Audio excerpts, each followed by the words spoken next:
Et l'actualité près de chez vous, c'est sur Grand Lille TV. Bienvenue sur votre chaîne d'info locale. On continue tout de suite le flash de ce mardi 7 mai.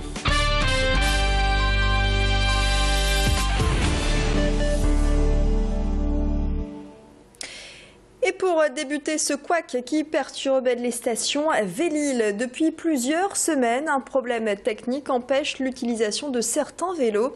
Résultat, malgré des journées ensoleillées récemment, le Velle-Île enregistre une baisse de fréquentation de 14%.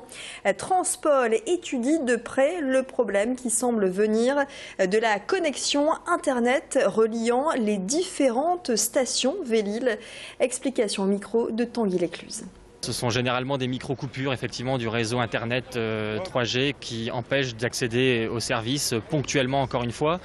L'avantage c'est que les stations VLS sont très maillées les unes par rapport aux autres et on peut toujours se rabattre sur une autre station qui peut fonctionner juste à côté de celle qui éventuellement tombe. Les différents prestataires travaillent, et Bouygues Telecom évidemment travaille sur la résolution du système, à la fois sur l'amélioration du réseau 3G, qui est celui qui fonctionne actuellement, sur le basculement des stations en 2G, et on étudie également d'autres solutions pour que, à l'avenir, le système VLS fonctionne tout à fait normalement.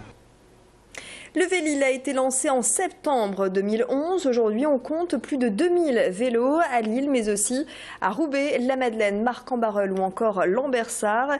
Les usagers sont-ils satisfaits du service? Petit sondage ce matin aux abords des stations. Pour moi, les Velle-Île, c'est super pratique et je suis très satisfaite du service rendu, même si parfois les stations Velle-Île sont pas très au point et en panne parfois. Je suis très contente du Velle-Île, je trouve que ça apporte beaucoup d'autonomie et du coup voilà, moi ça permet de faire tout l'île assez rapidement finalement et ouais, je suis très content de l'utilisation du Velle-Île. Je suis très satisfaite du service du Velle-Île, sauf qu'il est souvent bloqué. Trop souvent de stations, il est écrit désolé. Donc ça c'est de plus en plus souvent et c'est très gênant. Gros plan sur une entreprise d'insertion à Tourcoing. ST Industrie, ce sous-traitant industriel emploie en priorité des chômeurs de longue durée, mais aussi d'anciens prisonniers ou des bénéficiaires du RSA. 7 des 13 salariés sont en insertion professionnelle.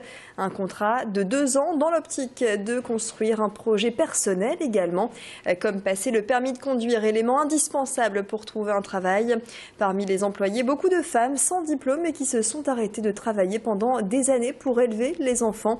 Une démarche qui permet à ces chômeurs de repartir dans la vie professionnelle sur de bonnes bases, même si la suite n'est pas forcément gagnée. Le stress est toujours là, mais après moi, après je sais pas, mais pour moi dans ce que je recherche, ils disent qu'il n'y a pas de chômage.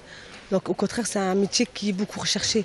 Moi je dis qu'il y a du métier, il y a du boulot dans tout, donc après c'est à nous de chercher, après c'est à nous de montrer qu'on est capable, donc moi je m'inquiète pas. Si, ça me fait quand même un peu peur, mais bon, comme on dit, il faut garder le courage en soi et puis voir, on ne sait jamais, hein. On ne sait pas. Peut-être ce sera positif, ça sera du négatif. L'avenir nous le dira, hein. Souvenez-vous, Florent Laden, c'était le grand perdant de l'émission Top Chef il y a quelques jours. Après un beau parcours, le nordiste échoué aux portes de la finale, mais il a ses adeptes sur Internet. C'est son côté spontané et attachant qui est ressorti de ces semaines de tournage. Résultat, Florent Laden a son fan club en quelque sorte. Parmi ses soutiens, 2 Parisiens qui ont décidé de monter une cagnotte. Le but, récolter les 100 000 € à côté desquels le jeune homme est passé.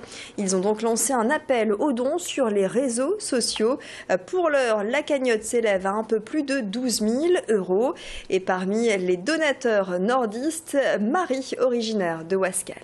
Peut-être qu'il n'a pas besoin d'un apport financier aussi important, mais c'est plus pour lui apporter son soutien et lui montrer que voilà, c'est pas parce qu'il a perdu que c'est la fin et qu'il sera numéro 2. Non, au contraire, le public est là, le soutient et les gens ont envie de l'aider à aller jusqu'au bout de ses projets et de montrer que voilà, les clients sont là et qu'on a envie d'aller le voir, d'aller découvrir sa cuisine et de le soutenir. Florent Laden qui projette donc à la rentrée très certainement d'ouvrir un restaurant rue des Bouchers à Lille. Et puis, c'est l'histoire insolite de ce flash et c'est peut-être le début de la gloire pour ce Yorkshire originaire de Seclin. Véritable coqueluche dans son quartier, c'est une femelle. Elle s'appelle Kyria et elle vient d'être sélectionnée avec 5 autres chiens pour figurer sur les tickets d'un nouveau jeu à gratter. Une fierté pour sa propriétaire qui s'est mobilisée pour remporter un concours sur Internet. Je vous propose d'écouter justement la maîtresse de Kyria, Cathy. Très très fière, franchement. Je le souhaite à tout le monde. Par amour, moi j'ai fait le concours, pas pour moi. J'ai fait par amour pour Kyria en fait, tout simplement. C'est que je suis fière d'elle, je suis fière de